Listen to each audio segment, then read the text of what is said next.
This episode of Gators Breakdown is brought to you by MyBookie. Remember, who you're betting on is just as important as who you're betting with. That's why I always tell people to bet with MyBookie. Sign up at mybookie.ag, use promo code Gators, and they will match your deposit dollar for dollar. Bet with MyBookie.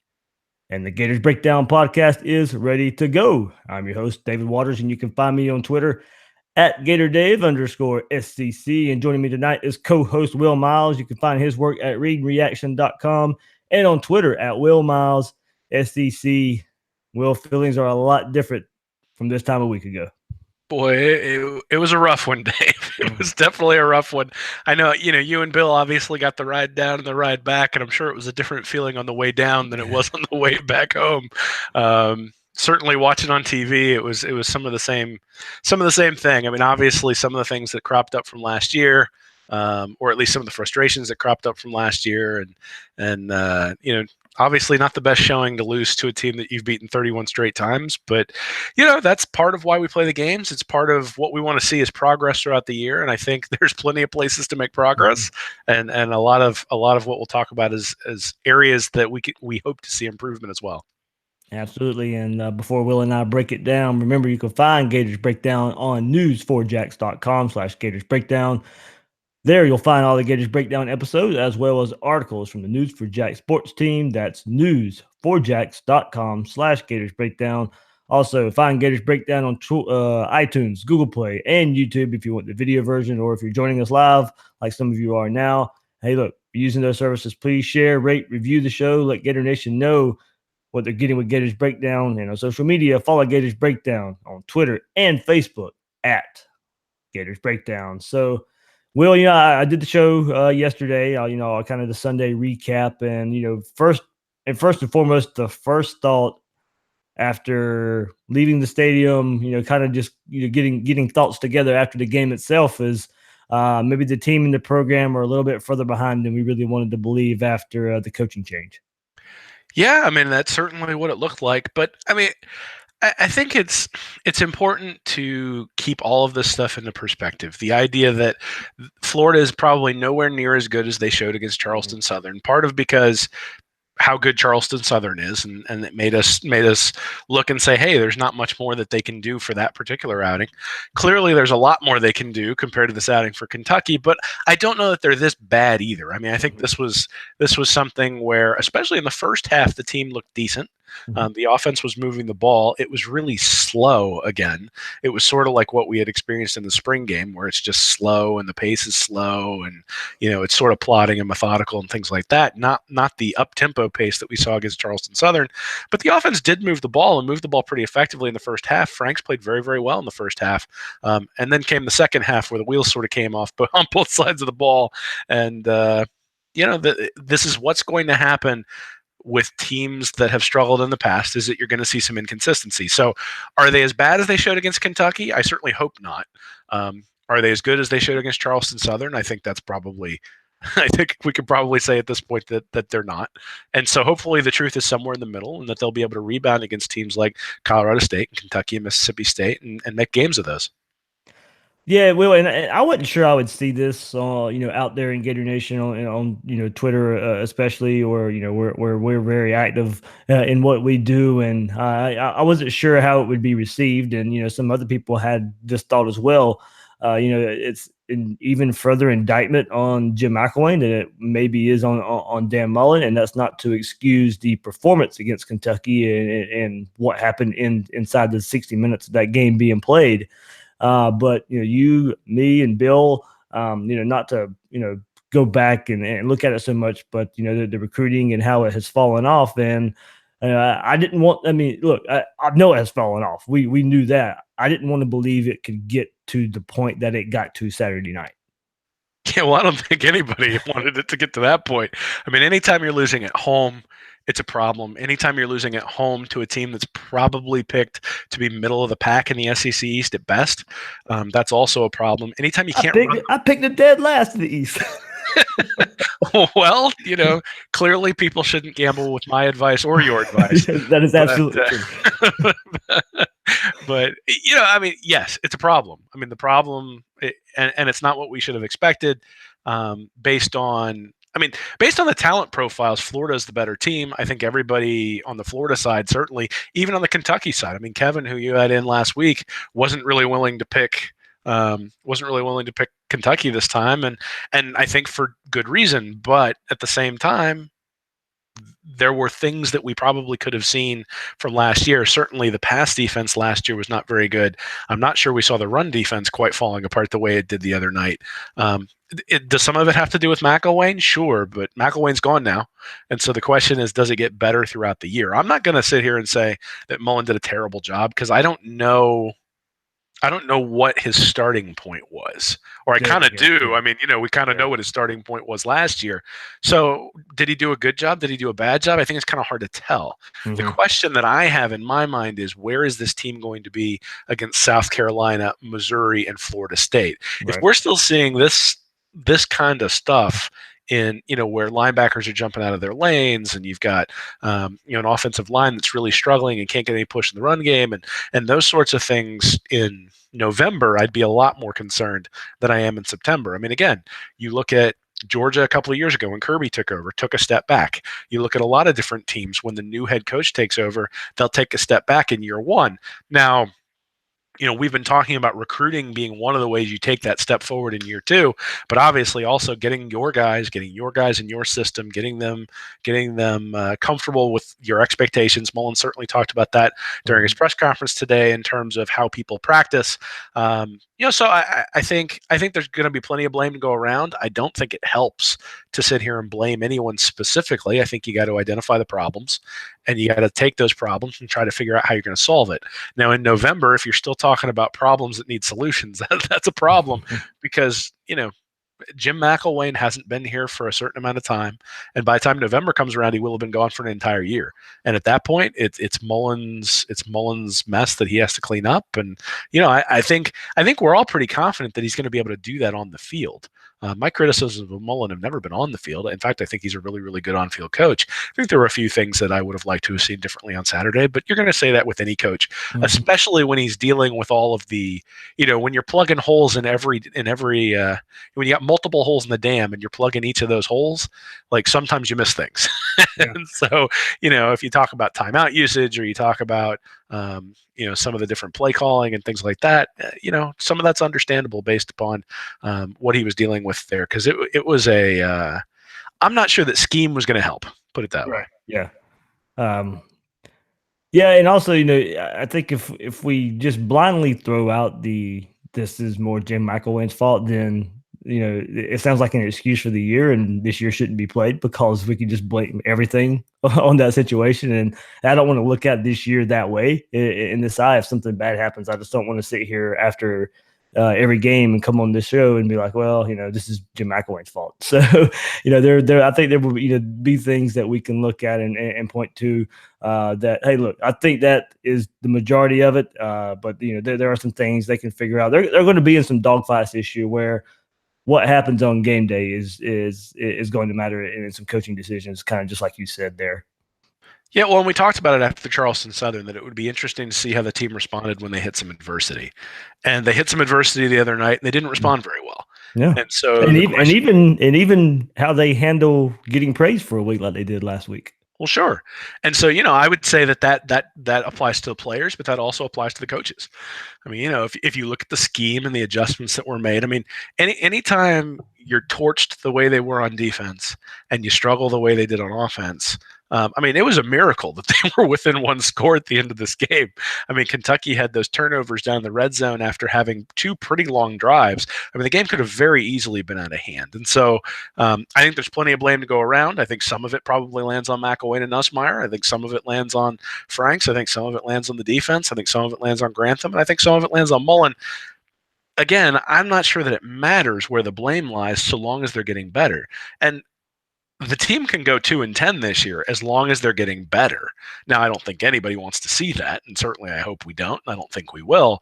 But if the team's getting better and preparing itself to be a championship team by, getting rid of people who don't want to be around, or by you put in the guy who works harder as opposed to the guy who has more talent, because the guy who works harder does things correctly. Or you put in a young quarterback to give him time and give him experience, even though he's going to have growing pains. I don't know what the thought process is, but I do know that, again, it's a process. That was one of the things I really liked about Mullen's presser today, was talking about the process and the process of learning how to practice, and that things are built over time. Because I believe in that. I mean, I believe that it's not an overnight thing where you flip the switch. Now, you kind of hope that you don't have to flip a switch to beat Kentucky, but Kentucky came in and dominated Florida physically on both sides of the ball. When that happens, you're not going to win. All right, well, so let's get into what happened a little bit on Saturday night, and things that I pointed out. I said in yesterday's episode as well. Kind of thinking, going back and looking at the keys that we thought for the game, and then going back, and of course we'll start at quarterback with Felipe Franks and what we were looking at in him, and of course the tempo you mentioned earlier was a big thing that we didn't see. That was similar to week one. Some accuracy. Hey, look, you said, and I said, first half looked good. Second half, things kind of went awry, and it just kind of fell apart there. 7-12 in the first half for 105 yards. Finished 17-38, 232 yards, 2 touchdowns. And look, I said it yesterday, and I don't know if you agree or not with here, but Florida's not going to win many games if they were still in this. But if Franks is throwing for 38 yards or 38 attempts, that's not the formula to win. And I went back and tracked kind of the way Mullen uses his quarterbacks lately. And the last time a Mullen quarterback had at least 38 pass attempts was Nick Fitzgerald versus UMass in 2006 or 2016. And that was 39 attempts there. If you go back to 2015, the year before now, with a quarterback he could trust, a quarterback that had some experience, Dak Prescott had at least 38 attempts in 9 games, counting the bowl game. So it is there in Mullen's offense, but early on, and what we know of Felipe Franks, I don't think he's ready for that load yet. Yeah, I think that's true. I mean, I think if you'd have told me before the game that Franks was going to throw the ball 38 times, I would have told you we were in trouble. Yeah, and probably playing from behind. Well, and you would have really expected the number to be switched, right? So Terry Wilson for Kentucky threw the ball 16 times. Franks threw the ball 38 times. You go, ooh, that probably needs to be the other way around, and then Florida's having a field day. He ran for 44 yards, so it was positive on the run game.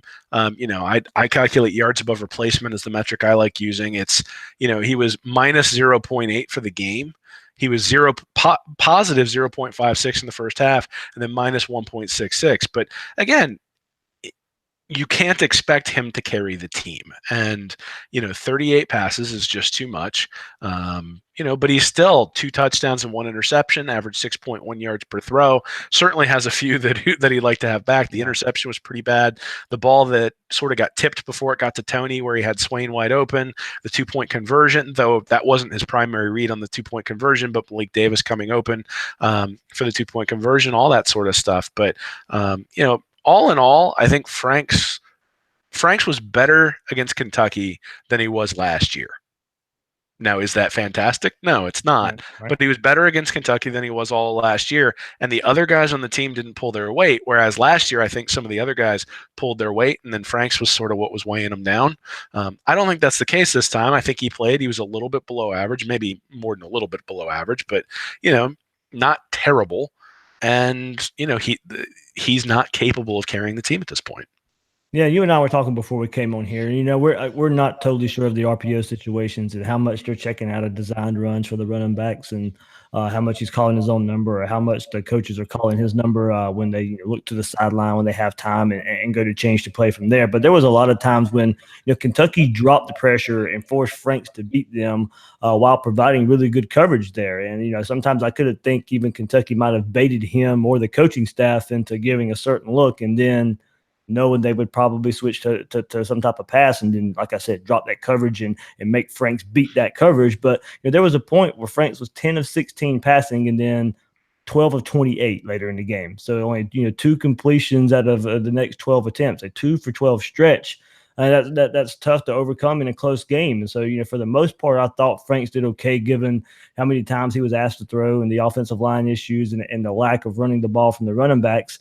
And Dan Mullen, come out and said too, because I thought he made a couple poor decisions, but overall, I did not have a big issue with his performance for where he's at with this development, basically at this point of his development. So, the key part, Will, is where he's at with his development. And so I'm glad Mullen kind of pointed that out, because look, we know, guys, and you just really sit here and think about it. It's nowhere near, in year one right now, nowhere near a clean finished product. And it's going to be experience and practice and just more game experience and seeing what different defenses are going to throw at him, stuff that he won't get in practice from Todd Grantham's defense there. Kentucky's going to show some stuff that Florida hasn't seen in practice. How is Felipe Franks going to react? So just in pure development of the offense and going out there and playing different defenses and seeing what different defenses are going to throw at him, Mullen, kind of just he thought Franks did okay there. Yeah, well, here's the one. Well, I guess there's two places where you could criticize Mullen in this capacity.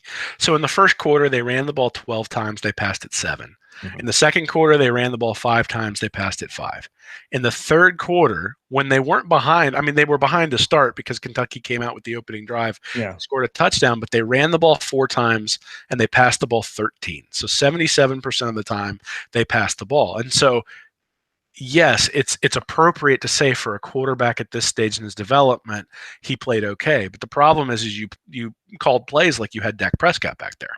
Mm-hmm. And you said, hey, we're going to put this on our quarterback. And then afterwards say, well, at this stage in his development, he's going to struggle. That's a place where I think you can legitimately criticize the coach. Now, you fell behind. The defense couldn't stop them.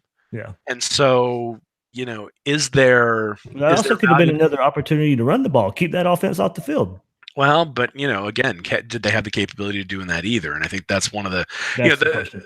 Yeah, but again, you were talking about RPOs and who was making those reads and all that sort of stuff. I mean, there were plays, and I diagrammed some of this in the article I wrote over at Read and Reaction after the game. But there were situations where they had the numbers advantage up front, and they didn't take advantage of it in the running game. Now, there were situations where they had the numbers advantage up front, and they couldn't take advantage of it in the running game. Yeah. And that's one of the problems, right? 3rd and 3, there's a play where Franks was in the shotgun in the first drive coming out of the half, or Florida's first drive coming out of the half. It's 3rd and 3. They go empty backfield 5 wide, and there's 5 defenders in the box. And so that's a perfect time to run a QB draw. In fact, Jordan Rogers on the broadcast said, watch out for the QB draw, because he saw the same thing. But Florida couldn't run it because I'm not sure they had confidence that they could block the guys 5-on-5.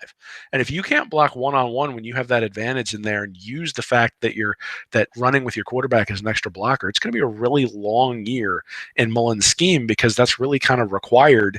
Like, the numbers advantage is how he is able to make his offenses go, particularly when they're running the quarterback. So, and there were a couple other plays where they split wide receivers well out wide, way past the numbers, and it's set to make the read easy for the quarterback. If there are a bunch of guys in the box, he throws it. If there's nobody in the box, he runs it.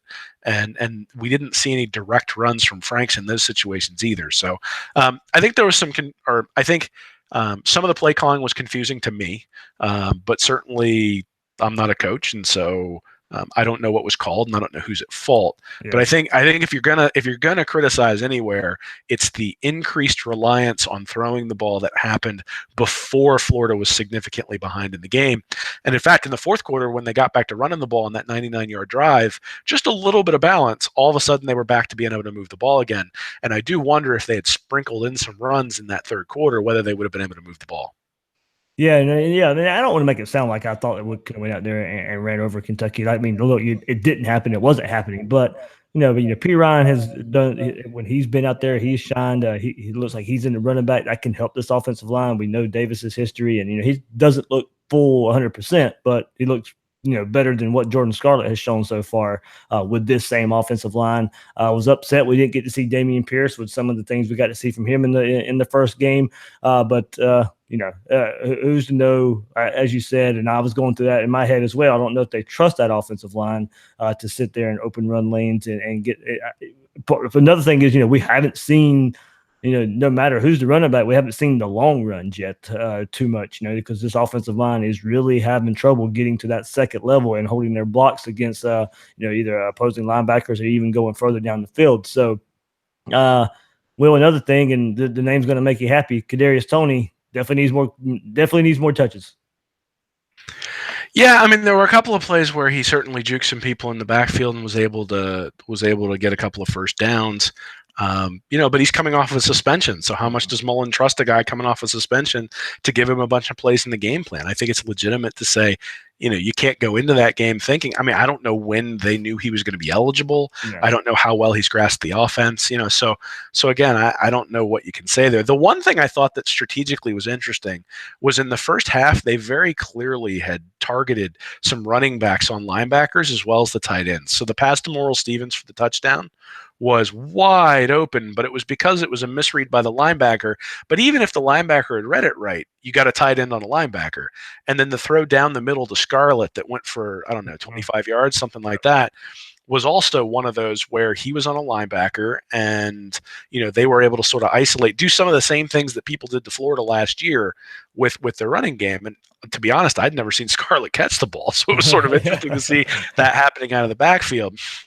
I think I heard you say yesterday in the podcast that, you were interested in seeing P. Ryan and Davis get carries. Scarlett's only gotten he only got 7 carries the other night. Yeah. He's only gotten, I think, 13 for the entire year. I'm not sure he's the kind of guy who is going to give you, 3 14-yard runs in the first quarter. Yeah. I think he's the guy who's going to give you the 3 14-yard runs in the fourth quarter when the defense is tired because you've been pounding him the whole game. And so, is he the right guy for the offense? Who knows? What I would say is that he did an excellent job against Charleston Southern and also did an excellent job the other night in pass protection.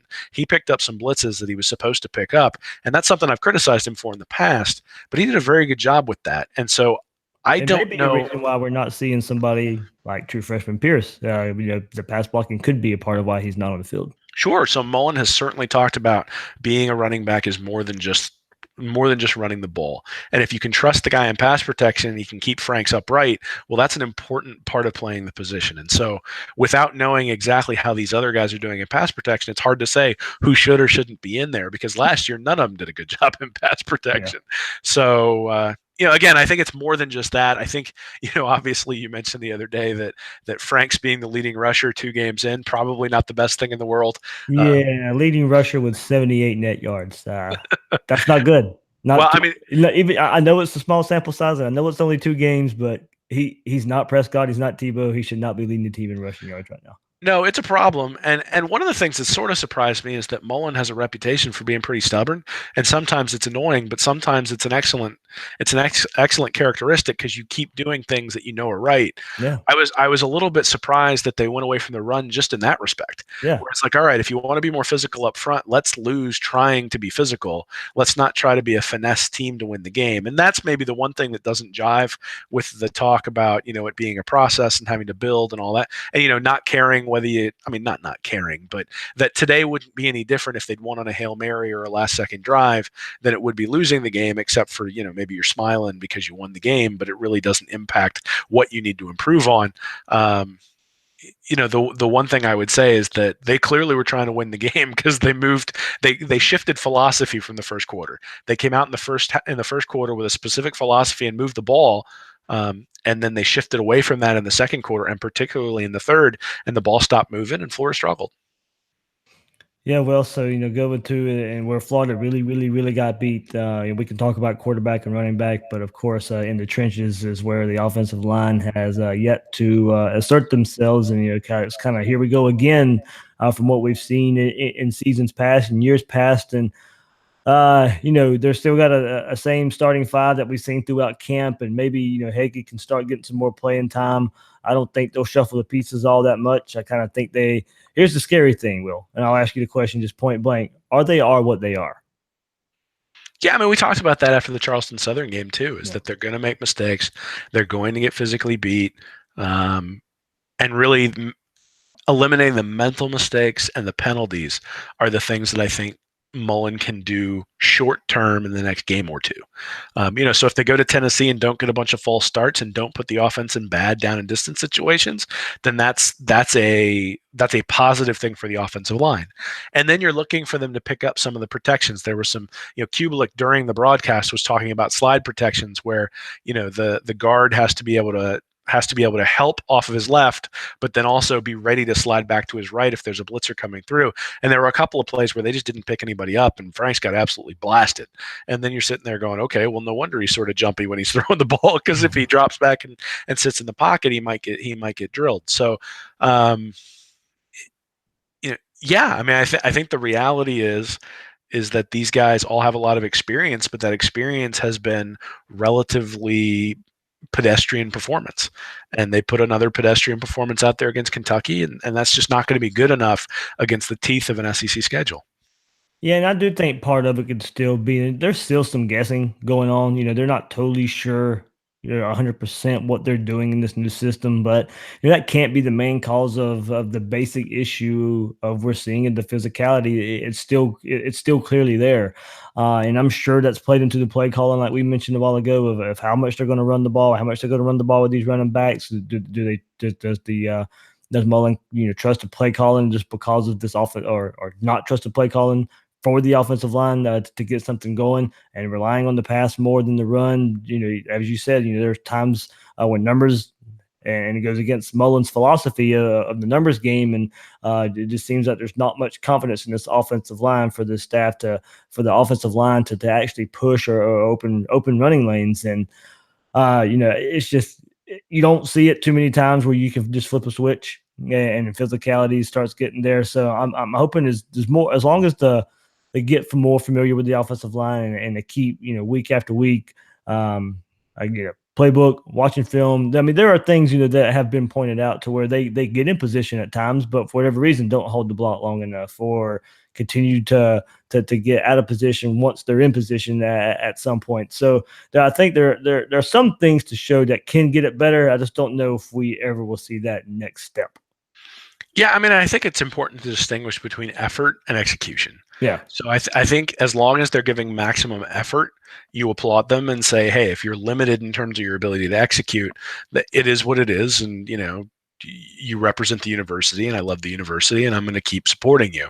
I think when the effort starts to wane, that's when it needs to, then it's incumbent upon the coach to bring in the backup, regardless of whether he's physically better or whether he's even more mentally prepared. And so, I think Mullen's going to do that at some point along the way if he feels like he's not getting maximum effort out of the players. If he's getting maximum effort, these guys are going to get beat sometimes, and that's the reality. Now the problem is that when you've got a different guy screwing up on every single play, then the offense can't have any continuity, right? If one offensive lineman screws up and Franks gets hit, and all of a sudden there's a fumble, or he throws an interception, or a route that was open doesn't get delivered because he had to let go of the ball too soon, whatever the case might be, that's going to happen from time to time. The problem is if it happens 4 times a drive, then you're going to really have issues. And so I think, again, it goes back to what they sort of talked about with Franks, making it simple, half field reads, doing what he does best. I think the same thing applies to the running game, where they're going to have to probably simplify the run game and just say, hey, we're going to run these 3 or 4 plays really well. If you know they're coming and you can stop them, that's fine, but we'll then build in wrinkles off of those in order to exploit the adjustments that you're going to make to what we're doing. To try to run the entire playbook from a running game, I think, is going to be problematic. And this, I think, is where it makes some sense to have a running back that you settle in on, because then you can run specific plays to the running back's strengths. So if you're going to run Davis, I think you probably run different kinds of plays than if you're going to run Scarlett. And so, I think maybe that's where it makes some sense to zero in on a running back. But again, if a guy executes it well one time and not the next, I mean, what do you do? Right. And you Right. can't sit there in 2nd and 13 and just go, well, we're going to teach them to do this right until they decide to do it right. I think maybe that's what happened in the second half, is they just said, you know what, we're going to have to throw it to move the ball. I happen to disagree with that assessment, but that appears to be the assessment that they made. Right. Then, that's why I kept going back to P. Ryan and Davis more so than Scarlett. At least they seem, with the same offensive line, that they can make something happen, that they can make a defender miss. Jordan Scarlett, for whatever reason, just, it doesn't seem, whether he can't wiggle his way out of it, or seems tentative, or just can't get going. I don't know if he doesn't trust the offensive line. It's just, for whatever reason, it just is. through 2 games, it hasn't looked the same for him as it has the other backs. And I don't want to make it sound like P. Ryan and Davis have torn it up. None of the running backs have either really got enough carries to really show that. But in the limited sample size we have, that's just what's being seen for me. Yeah, again, I think a lot of it comes down to play calling and getting him into a rhythm as well. So, how many times was there a run for 7 yards on first down and then they threw it 2 straight times? Yeah.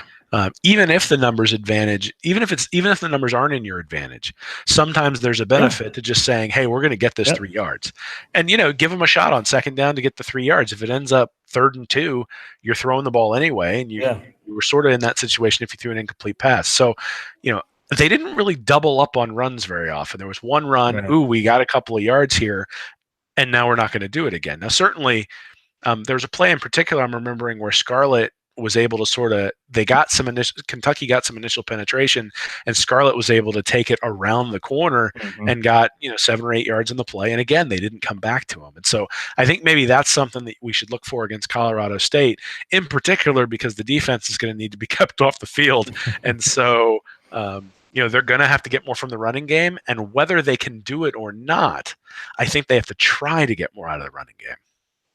There we go. And we'll mention that defense. But before we head over to that side of the ball, a little message from my bookie. So ever since I started this podcast, people have been asking me for advice. So usually it's what team to bet on this week. And if you've been listening recently, you don't want to take my advice for that. So the truth is, I don't know who's going to win. But if you think you got to check out my bookie. So remember, who you're betting on is just as important as who you're betting with. And that's why I tell people to bet with my bookie. Trust me, guys, they are your best bet this season. Hey, they've been in the business for years. They have great reviews and an easy-to-use mobile site. So lay down some cash and win big today. Hey, look, I'd only recommend a service to my listeners that's been good to me, and that's why I urge you to make your way to MyBookie. You win, they pay. And MyBookie has in-game live betting for the most rewarding player perks in the business. And for you fantasy guys out there, you can even bet the over-under on how many fantasy points a player will score each game. So join MyBookie now, and they will match your deposit dollar for dollar and use promo code Gators to activate the offer. Visit MyBookie online today. That's MyBookie, mybookie.ag, and don't forget to use the promo code Gators when creating your account to claim the bonus. MyBookie, you play, you win, you get paid. And so we talk about physicality, Will, and the trenches, and I didn't want to listen to you about this defense. You kept warning me just a little bit, and I'll give you some credit here. But this defense was probably the biggest surprise of the night of just how Kentucky came in and really owned the line of scrimmage. I didn't see this one coming. I was worried when Marco Wilson went down, and certainly it's horrible that he had an ACL injury, and we wish him a speedy recovery. I was worried when he went down that they wouldn't be able to stop the pass. To be honest, they didn't really need to stop the pass because there weren't a whole lot of passes called by Kentucky. Only 16 for Wilson, and he was really efficient, completed 11 of them, averaged 9.4 yards per throw, so he played very, very well. But yeah, you give up 303 yards per rush, but 7.4 yards per rush, and that's that's an issue, and certainly you could see Florida getting knocked back. I mean, even the plays. So Florida, when they would run the ball and they just sort of a ho hum play at 2nd and 9. Kentucky, when it was sort of the same ho hum run, it was 2nd and 5, and it just felt like every time they handed Snell the ball, they were in a positive situation for Wilson to be in. And so even when they dropped him back to throw on a 2nd down, if they threw an incompletion, they were still in a pretty good situation. And you're just not going to be able to get away with giving up 7 yards a rush ever.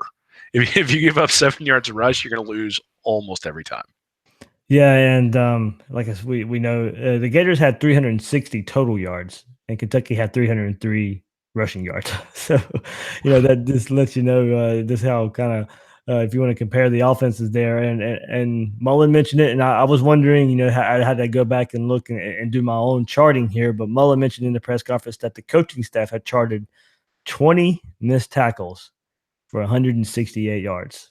So now look, we know there was also a lack of the edge being set and guys not being in position, but cut these missed tackles down by half and it's a closer game, and maybe you come out on top there. And Mullen even said, and mentioned many a times, hey, look, with the way this game ended, if somehow a miracle would have happened and Florida would have won this game, all the issues that we saw Saturday night in physicality are still there. It didn't matter. But part of the physicality issue was the lack of tackling, Will, and the coaching staff charted 20 missed tackles for 168 yards.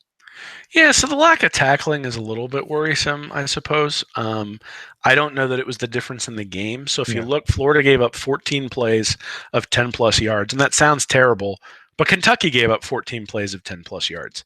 The difference is Kentucky only gave up 2 explosive plays. They gave up a 30-yard pass to Scarlett that we already talked about earlier, and then they gave up a 21-yard run to Franks on that 99-yard drive. And so, I don't really, I mean, it's over 20 yards, so I call it an explosive play, but it's really not that explosive. But okay, so 51 of the yards. Kentucky had 6 explosive plays. Wilson had a run for 31 yards. Wilson had that 29-yard touchdown pass where it was sort of a scramble play and threw it over the safety's head. Snell had a 44-yard run, and on that one, he didn't break a tackle. There just wasn't the linebacker wasn't in the right gap. They had a 24-yard run for Wilson for the touchdown in the second half. Again, same thing. He didn't really break a tackle. It was just the guys were out of position. And then the 54-yard touchdown pass. It was a beautiful throw. Got behind Jawan Taylor for the touchdown, but that didn't have anything to do with a broken tackle. So the plays that killed Florida were those explosive plays. They accounted for all 3 touchdowns. They accounted for 202 yards, and they were 34 yards per play. That's where the defense really, really struggled. So again, did they get a couple of first downs because there were missed tackles that maybe led to an explosive play or led more opportunities for an explosive play? Sure. And do you want to shore that up? I mean, do you want to do a better job tackling? Absolutely. But the explosive plays that I mentioned didn't have to do with somebody not being brought down to the ground. They had to do with either the scheme not being executed correctly or somebody being physically beaten. And you can deal with the guys being physically beaten. That's going to happen.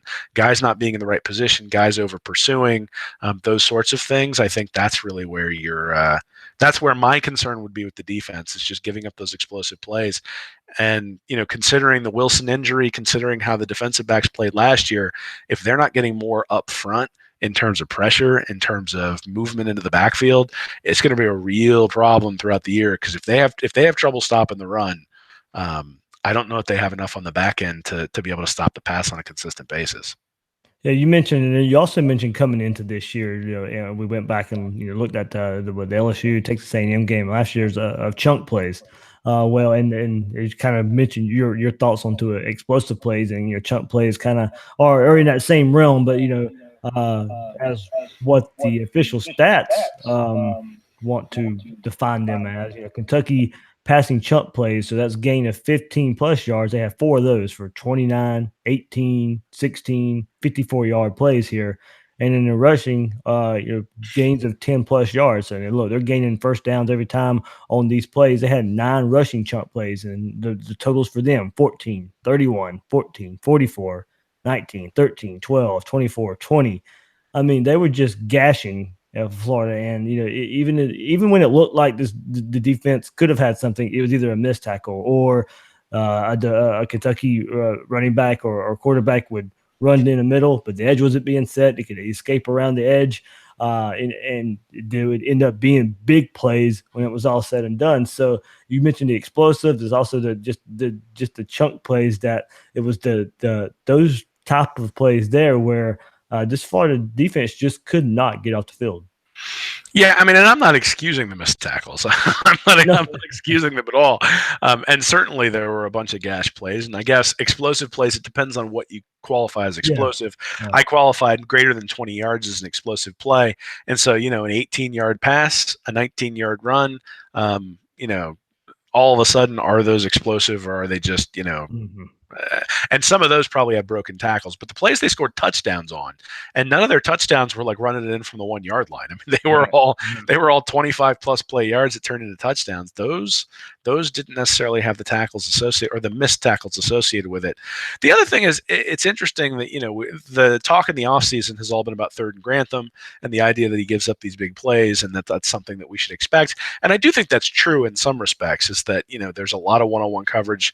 There's a lot of there's a lot of safeties being walked up, and so you can imagine situations where you don't have that safety net in the back. Two of the explosive plays, the plays that turned into touchdowns through the air, were both essentially what looked like cover two coverages, where they had two safeties deep and they just got beat. So it's interesting, and geez, on the play, the 54-yard touchdown pass. I mean, Wilson had about a day and a half back there to throw it. They had a 4-man rush, and they just all got stoned. And he had an enormous pocket to throw from. Probably had 3 or 4 places he could have thrown the ball when you look at the film. Though I don't have the all 22 to be able to look at it, but he probably could have gone anywhere, had a great pocket to throw from. You can't let that happen, right? You got to at least make him move. You gotta contain him, and then if you're gonna play zone on the back end, you can't let guys get open deep behind you. So, the thing with Grantham is that he's always been able to get to the quarterback and get pressure, and you sort of take the explosive plays as the trade-off of getting pressure. But the other day, they didn't have any quarterback hurries. They didn't have any sacks. Wilson ran for over 100 yards. So, that trademark pressure just wasn't there. And if you're giving up big plays and you're not getting any pressure, this is the result. And the reality is, I mean, the 6 points at the end were kind of cheap, really, when you think about it. So the defense only gave up 21 points, but it probably should have been like 40. Yeah, that's what it felt like, anyways. And so, in taking all this together, and maybe how the team responds, or maybe the mindset of physicality and all that stuff. Mullen did speak on that at his press conference today, and in his quote, that depends on your individuals on the team.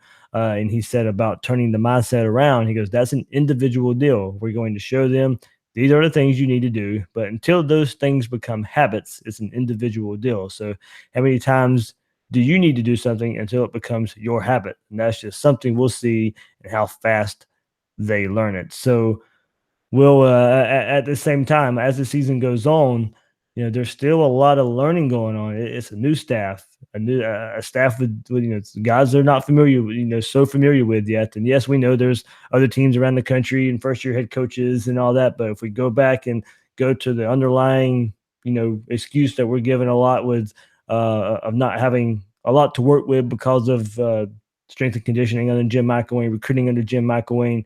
Look, there's still a lot of learning that needs to happen and is going on as the season goes on. Yeah, I mean, I guess there's 2 ways to look at it. I mean, one is that Texas A&M just went head-to-head with Clemson this weekend, Yep. and Kellen Mond was throwing the ball all over the place and looked like a brand new player under Jimbo Fisher. Yeah. Whereas last year when he was at the Swamp, he was really, really bad. We sort of thought he would be bad going into that game, and he's one of the reasons Florida had a chance to win the game. And really, Florida and Texas A&M were about equivalent teams last year at that point in the season. I have a hard time believing that Florida is so much worse than Texas A&M right now. I agree. And so I do wonder why Jimbo Fisher has been able to go to A&M and have success while Mullen is struggling to get some of the things that he wants executed here. Now, maybe it's that Mond took a major step forward. Maybe it's that the offensive line wasn't in as bad a shape there as it is at Florida. I'm sure that there are reasons for it, but at the same time, I don't know that we can consistently make excuses. I think what we need to do is look and say, this is where we are. And if we're still here at the end of the year, there aren't any more excuses. Like, things need to improve. The other thing that I would say is, again, I think this is the other way to look at it, is that certainly Florida was a 4-7 team last year and earned it. Yeah. And A&M, even though they were kind of close, was 7-6. So A&M was not as bad as Florida last year. They just sort of played one game that was pretty close. And so you say, okay, if they're a 4-7 team last year, what would be a significant improvement for the team? 6-6 would be a significant improvement for a 4-7 team. It's just that we're used to them going 10-3, 9-4. That sort of stuff is sort of the low end of what Florida fans are used to. And so I think the anticipation is that Mullen was going to be able to turn it around quickly and get to that point relatively quickly. They're probably a 6-6 or 7-5 team. I think people see that now after seeing the performance against Kentucky. And if you thought they were a 6-6 or a 7-5 team coming into the season, you thought they might have a game like this. Now, I don't think anybody expected it at home in the first SEC game against Kentucky, but I do think that there was an opportunity that, okay, should they beat South Carolina? Sure, but will they? it's a question.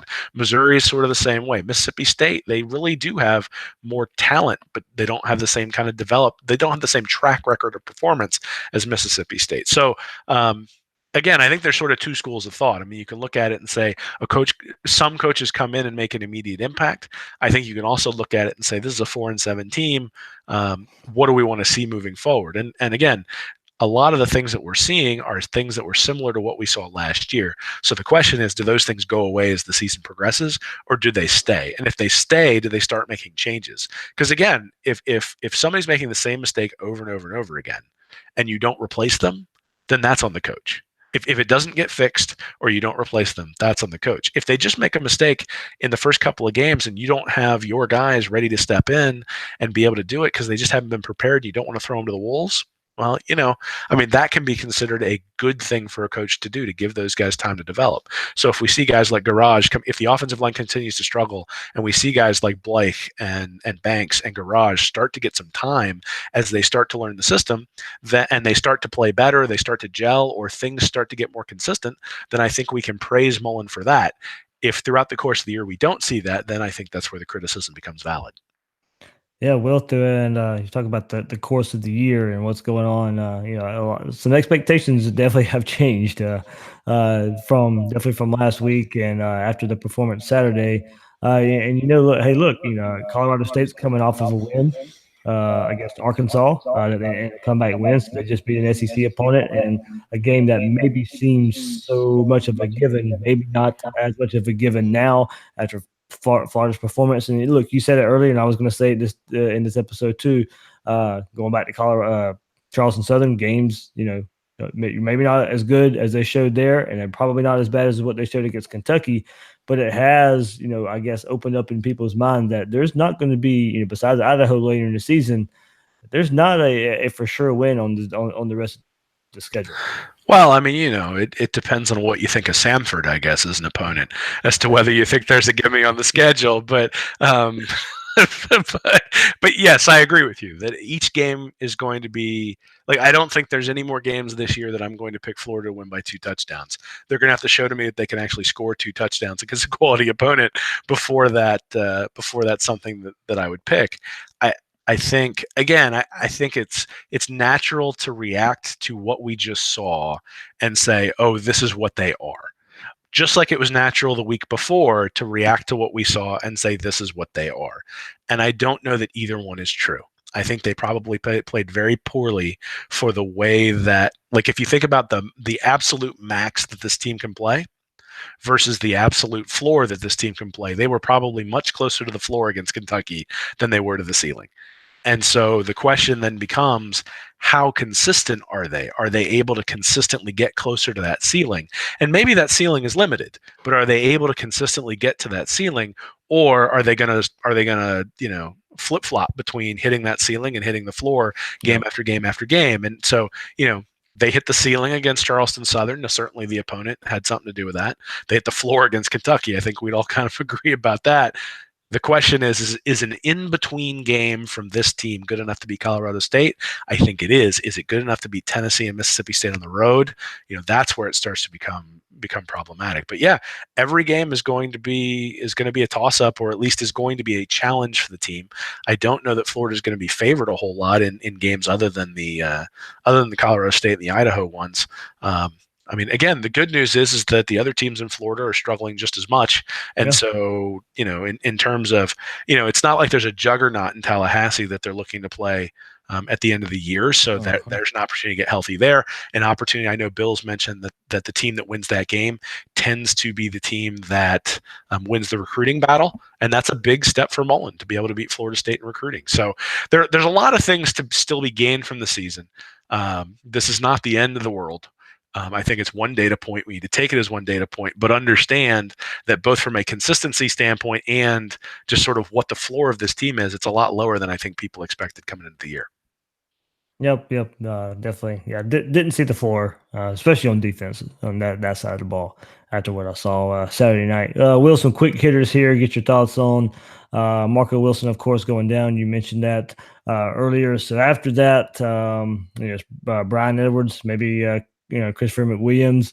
But now it's a defense secondary that's young and inexperienced. And Mullen even said, look, they were down four DBs in terms of numbers coming into the season. And now how everything is played out, they're down four more with injuries. So other guys are going to have to step up. And he even mentioned he wouldn't go too far into it because he says it may not happen, but even maybe getting to the point of putting some offensive players on that side of the ball to get some help out there. I don't really know in particular who that could be. Is it a Dre Massey? Is it a Daquan Green? I have no idea who else they can put out there from the offensive side of the ball.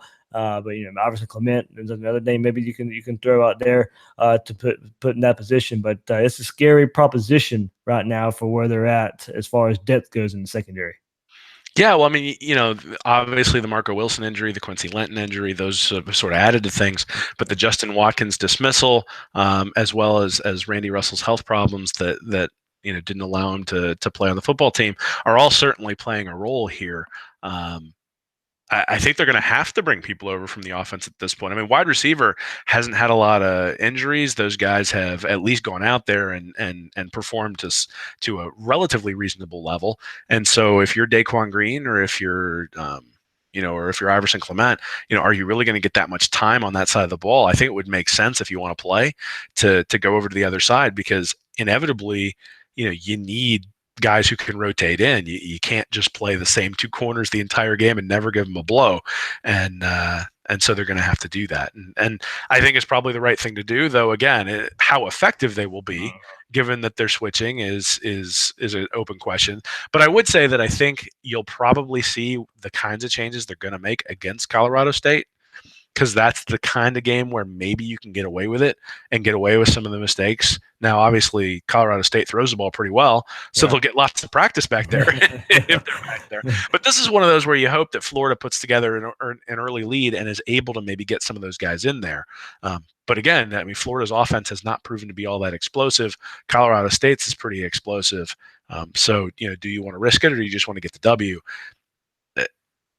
The Kentucky loss is a problem. I think a loss to Colorado State would be a really big problem. And so, I don't think they're going to screw around. I think they're going to try to get the win. And that may mean that they don't have these guys move over. And maybe we don't really see it until after the bye week. Yeah, and like I said, I think in this game it's about getting that running game going too, and keeping that Colorado State offense on the field. I'll preview that game later Wednesday, just a small preview of that. For a team that's coming off a win against Arkansas. I'll have Cole Kublik on Wednesday, so he's been around the program the last couple of weeks, so he can help break down that episode, or break down what the Gators have been doing the last couple of weeks and what he has seen. Will, one last thing. Darius Lemons has been confirmed by Dan Mullen today that he is going to transfer away from the program. So, of course, didn't play in the opener, only returned kicks against Kentucky, didn't get carries, as we mentioned about the running backs there. So we had heard rumors around the spring and summer that this might be coming. Decided to wait it out. But only one game into his season, he's deciding to transfer.